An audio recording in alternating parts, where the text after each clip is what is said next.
You've probably heard the term grace period. In fact, it came up in our board meeting yesterday. Some of the local utility companies or insurance companies and banks give their customers a grace period. That if you did not pay the bill on time when it was due, you had a certain amount of time to pay that bill without penalty. Now, Ron, our faithful treasurer, informs us that the water department is not one of those companies.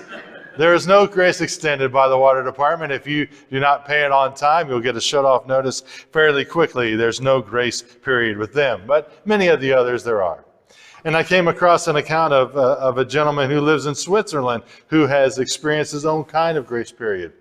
In Switzerland, they have toll roads, which they call auto route system, where you have to pay a toll to get on the roads and to drive them. But instead of like they have in Kansas, where you stop at a toll booth if you're not a resident and you pay your fee and you go on your way, everyone is expected to pay 40 Swiss francs at the beginning of the year to drive on the roads. It's an expectation. But he said, they give you the month of January as a grace period. That if you don't have that windshield sticker that says you've paid your dues, then they'll allow you to drive for a certain time without it. But, he says, when the first few days of February roll around, you can expect the traffic police to be on the on-ramps and off-ramps looking for people to see if they have that sticker or not. In other words, the grace period has ended. No more grace extended. Well, this morning we began a year-long journey and focus on grace, but it's not going to be like that kind of grace period where it expires. Because when the year is over, it doesn't mean we will have nothing more to learn about grace. Hopefully we'll learn much, but it doesn't mean there won't be more to learn. It doesn't mean that we won't experience God's grace anymore, as if this is some kind of period where we experience His grace, but then afterwards we don't. Of course not. That's not how there's no grace period like that.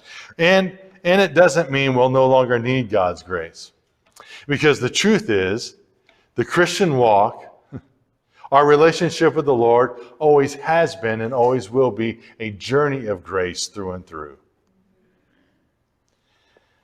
As I prayed about this journey of grace, I prayed about the question. I've given this to you in the handout there in the bulletin, and so that you can have it with you and before you. I prayed about, well, what should be some of the goals for this year-long emphasis on grace? And first, we must acknowledge that we can't force, manipulate, or do something to deserve God to be gracious to us, or it wouldn't be grace. That's not what this is about. This isn't about trying to get God to do something for us. Instead, what this year-long focus is about is celebrating God's grace in our lives. And we've already been doing that for a couple of weeks, including this morning. With the wall here, that's one of the ways we'll do that. We'll be celebrating God's grace at work in our lives. That's one of the goals of this year-long focus. One of the other goals is to gain a greater comprehension or understanding of what grace is, to grow in grace, to experience God's grace in whatever season we're in along the journey. Again, we can't force that, but thankfully God gives us the grace we need in the moments and seasons we're in. To trust God for salvations, to use the resource Way, Truth, and Life discipleship as a journey of grace to help us. To explore and utilize the means of grace, and I've listed some of them there. To extend grace to one another in speech and action. And then I realize that this isn't an exhaustive list. There might be some other goals that the Lord would have for us as we go along, and we'll add to that. But we also need to have some frame of reference to what we mean when we talk about grace before we get into all these passages about grace. What is it that we're actually talking about when we talk about grace? And so I've given you some working definitions, if you will, that we'll return to again and again, and then add to as well as we go along. Look at some of these definitions, and that's on the back of your handout here. And I hope you'll take this with you and keep it with you week to week. Probably the most common way to talk about God's grace is that it's His undeserved favor towards his people, and everyone actually. Everyone experiences his grace, whether they recognize it as God's grace or not. Grace is God's love in action, empowering his people. And I give the references here of where these definitions come from. Grace means that God already loves us as much as an infinite God possibly can love us. Grace is not about who deserves to be rewarded. It's about undeserving people being given gifts anyway. Grace is the active love of God in our lives and in the world. God in his grace accomplishes for us everything needed and necessary for salvation and walking with him. So I would put it this way, grace is a salvation word. Grace is God's undeserved kindness. This next one that I came across this week in preparation, this one got me. This one cut me to the heart here. This is so beautiful.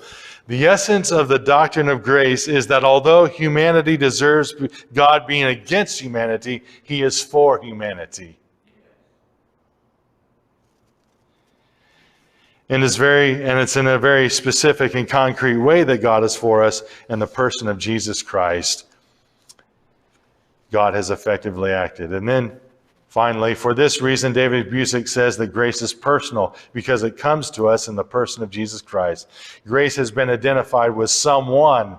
Grace is a person. God is grace. So to speak of grace is to speak of God's presence and caring interaction with creation. So when we talk about this journey of grace, it's not about following a system or a book or a tradition or a denomination. We're talking about the one we follow, worship, and serve, Jesus Christ. Grace is personal because it comes to us through God in three persons, as we sang this morning, Blessed Trinity. And that's evident in Peter's final instructions to the believers he's writing to, who are dispersed all over the Roman Empire in these 5 different provinces of Galatia, Cappadocia, Asia, and Bithynia, 4 of them actually. And it's evident that grace is personal, that it comes to us through God. He's the giver of grace. We find our text in 1 Peter 5, verses 5 through 11. This is the word of the Lord. The second part of verse 5. All of you clothe yourselves with humility toward one another, because God opposes the proud, but gives grace to the humble. Humble yourselves, therefore, under God's mighty hand, that he may lift you up in due time. Cast all your anxiety on him, because he cares for you. Be self-controlled and alert. Your enemy, the devil, prowls around like a roaring lion, looking for someone to devour. Resist him, standing firm in the faith, because you know that your brothers and sisters throughout the whole world are undergoing the same kinds of suffering. And the God of all grace, who called you to his eternal glory in Christ, after you've suffered a little while, will himself restore you and make you strong, firm, and steadfast. To him be power forever and ever. Amen.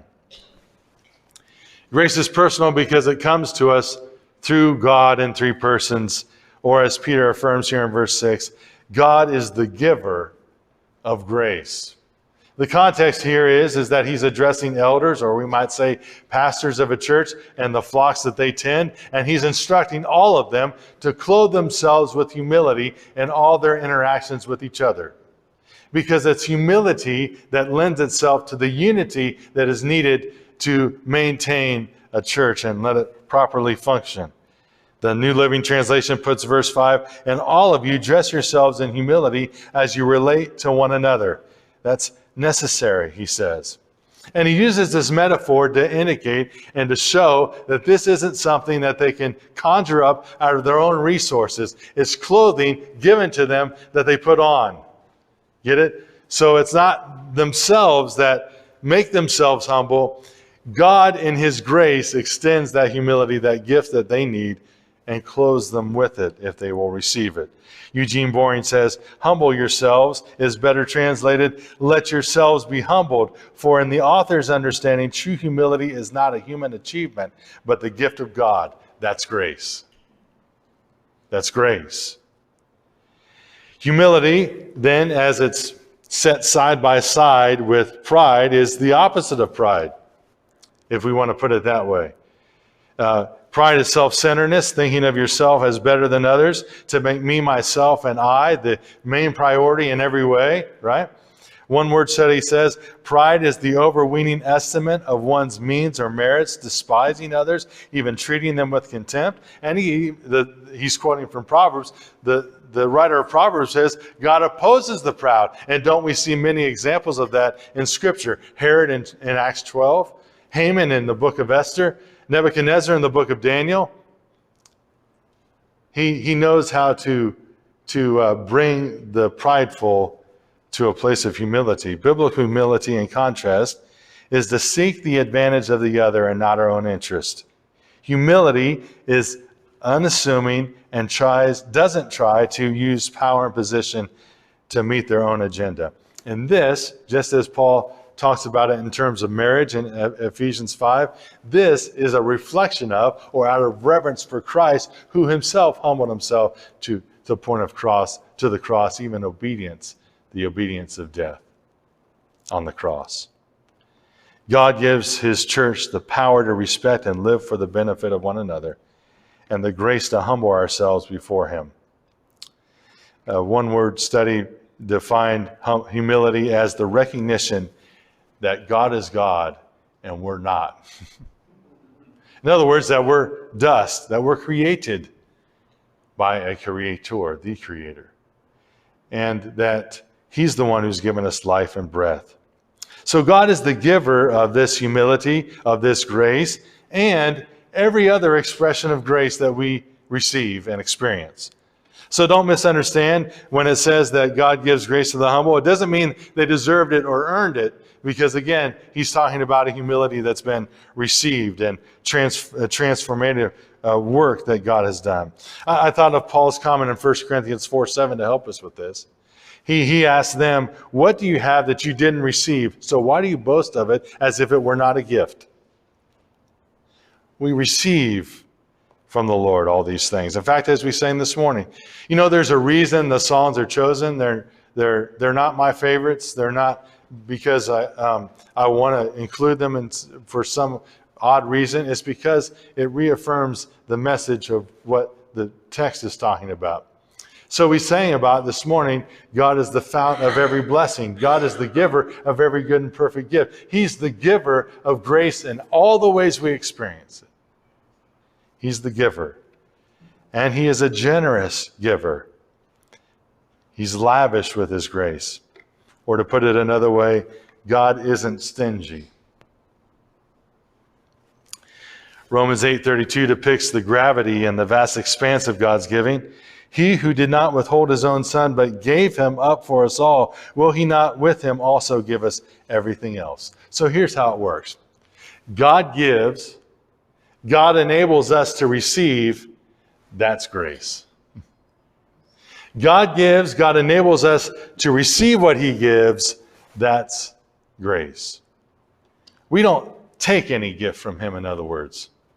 We don't snatch it from his hand. We receive it with open and empty hands. So there's no bartering going on. There's no demands that we can make of God. There's nothing we can do to deserve or earn his grace, or again, it wouldn't be grace. Every gift from his hand is an expression of his grace, and it's given freely. In this day of entitlement, when many people think that they are owed everything, grace then, this undeserved loving kindness of God, is actually countercultural and confrontational. If we think God owes us something, we know nothing about grace. Nobody's entitled to anything from God. Not the saintliest of Christians we know or can think of. Nobody deserves anything from God. Not even the smallest matter or request can be demanded of God on the basis of some merit that we've done. No. But listen, but God, in his grace, gives and gives and gives and gives freely to us. He is the giver of all grace. We're not entitled to it. He gives it to us out of his love. On the other hand, for many of us, it's hard for us to receive something for free, right? We feel like, boy, we just have this compulsion that we have to pay back that kindness. If somebody gives us a gift, we feel like we have to give them a gift in return, right? We see it all the time in the community garden at the distribution table. We tell the people, the food is for free. This produce is free. It's on the sign. It's on the paperwork that we give them. It's free. But a lot of times, not every time, but a lot of times, people want to pay for the produce because they just can't receive something for free. They want to pay for it. And when we tell them, no, it's free, please take it, they've changed their tune. Instead of saying, well, it's not for the vegetables, I'll give a donation to the church, as if that's something different than trying to pay for the vegetables. You see? They want to try to repay us for something that we're trying to extend to them as grace. Let me give you an example. After I get done working in the garden, I usually make a pit stop at the 7-Eleven to pick up my beautiful wife, Beth, a Diet Coke and some snacks for myself and the kids. And I'd go in there, and Pallavi, the owner of the 7-Eleven, I've gotten to know her, and Pallavi has noticed that I come in stinky and smelly and dirty, and she's asked me about, what in the world have you been doing? So I've been able to tell her about the community garden. And she has had a garden herself in the past, and she enjoys fresh vegetables. So several weeks ago, I brought into her on one of those Saturdays some green beans and some peppers that we had left over to give to her. And sure enough, do you know that she wanted to pay for the vegetables? And I said, Pallavi, they're free. I'm bringing them to you for free. Please accept them. And I strategically paid for everything I was getting in advance before I gave her the vegetables, so that she couldn't say, we'll just take that for free. But she wouldn't accept it without giving me something. She said, well, then let me write a check out to the church. Just please wait. So she wrote out a check to the church for $25, which we put into the offering. Well, what can you do when they won't take no for an answer? Maybe it's that we think we'll owe that person something now if we receive something from somebody, right? They did this for me. Well, then, boy, they mow my lawn. Well, now I got to mow their lawn. Or they gave me a gift, so somehow I know people who will give you a thank you card for a thank you card. Maybe it's they're just trying to be polite, right? Or they don't want to take advantage of somebody, and I understand that. And there are times, and a lot of the times when it's people, person to person, we can repay a kindness. But listen, when it comes to God, we cannot repay him for his gifts. There is no way to repay him for his gifts, his undeserved favor to us. His gifts of salvation, eternal life, healing, rescue from all kinds of trouble, help, counsel, every answer to prayer, and every other gracious gift from his hand can never be repaid, ever. Ever. And if we try to pay him back, we haven't understood grace any more than the person who thinks they're entitled to something from God. Now, that does not exclude Thanksgiving. Right? We should express thanksgiving to God. That does not exclude living in obedience to God or the call to a holy life. But even all of that is by God's grace. He gives it to us freely. Peter, the one writing this letter, knows something himself about being a recipient of grace. More than once, he put his foot in his mouth. You might remember that after denying Jesus, that he knew him 3 times, he goes out into the courtyard and he weeps bitterly. And Luke's account says that Jesus and Peter make eye contact in those moments. And he goes out and he weeps bitterly because he had done the very thing that he said and swore up and down he would not do, and denied his master, Jesus. And he said he wouldn't do that. He said he was even willing to die for Jesus, and yet the Gospels record that Peter even calls down curses upon himself in his denial of Jesus. And Jesus said all this was going to happen. Jesus said that Peter was going to deny him, but he also said, Peter, I'm going to restore you as well. And after his resurrection, Jesus goes to Peter in John chapter 21, and he restores Peter to relationship, and he recommissions him to tend the flock of God. And Peter begins to understand more and more about what grace is. He denied Jesus. And Jesus recommissions him. You see, at the intersection of the Lord's knowledge about us and our sinfulness is God's grace. Peter was not entitled to this. He did not deserve God's forgiveness and love. And we don't either. All of it's given to us freely. Grace is personal because it comes to us through God in three persons, or as Peter says in verse 6, God is the giver of all grace. Grace is also personal because, as verse 10 adds, God is the God of all grace. God's the giver of all grace, and God is the God of all grace. You get it? It comes through God. Here's another definition of grace that picks up on the rest of our passage today. One word study says, grace is the merciful kindness by which God, exerting his holy influence upon souls, turns them to Christ, keeps them, strengthens them, increases them in Christian faith, knowledge, and affection, and kindles them to exercise the Christian virtues. And Peter names many of these same expressions given about God's grace in verses 10 through 11. You can see them there. But it's important to point out, and this is one of the things that we'll look at in the book when we use it. David Busic says and talks about how there are not different kinds of grace, just different ways that we experience and receive God's grace wherever we're at in relationship with him. Grace is always grace, in other words. Grace is always God's undeserved favor and love and action for us, as we talked about some of those definitions. But we experience it in different ways as we walk with him. Before we come to know Christ, right, we experience God's grace as his drawing kindness. We experience it as his prevenient grace, this grace that's making the way for us to come to saving faith. And then as we come to saving faith in Jesus Christ, we experience it as his salvation, and on and on. You see, it's the same grace, we just experience it in different times and in different ways as we walk with him. That doesn't change. It's all his grace because God is the God of all grace. The believers here in 1 Peter need God's sustaining and keeping grace because they're facing satanic attacks. They're facing persecution. They've already been called into his eternal glory, right? As he puts it in chapter 1, they've already been given a new birth into a living hope through the resurrection of Jesus Christ. What they need now is the grace to persevere in the face of all of that.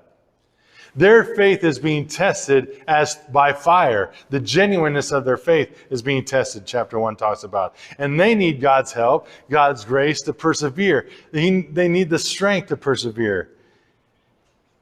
In that context, then, the gracious words of verse 7 are even more hopeful. Look at verse 7.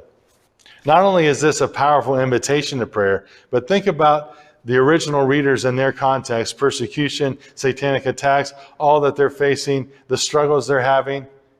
Here's what he says to them. Listen to how hopeful and gracious these words would be. Peter tells them, church, cast all your anxieties on the Lord, for he cares about you. How gracious. How hopeful those words would be to them and to us, even though we are in different circumstances. Aren't those gracious words to you and I this morning? Church, cast your burdens, your worries, your anxieties to the Lord, for he cares about you. He cares about you.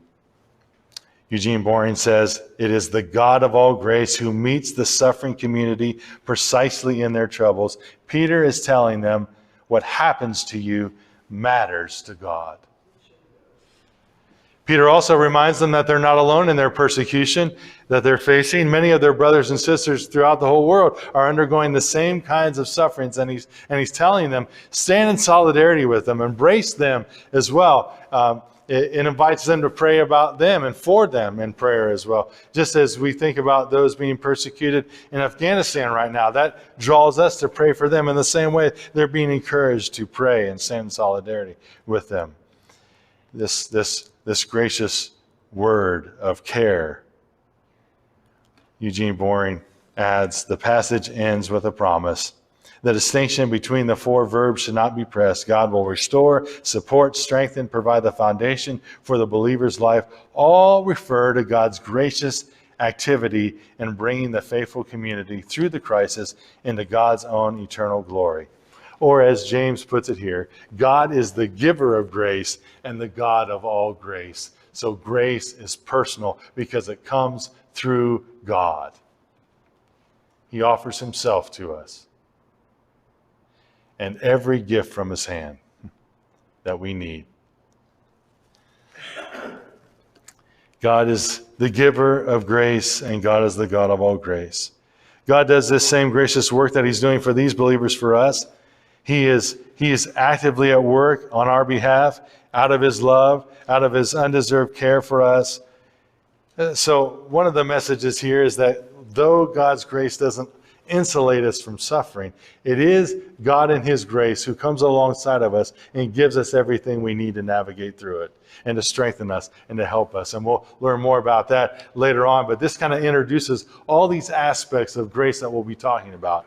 Saving grace and prevenient grace and sanctifying grace and keeping and sustaining grace. All this grace that's part of his salvation. And God is the giver of it all. Freely and undeserved, he gives it to you and I. Here's how I'd like to put it this morning. In God's economy, all the gracious expressions of his love are freely given.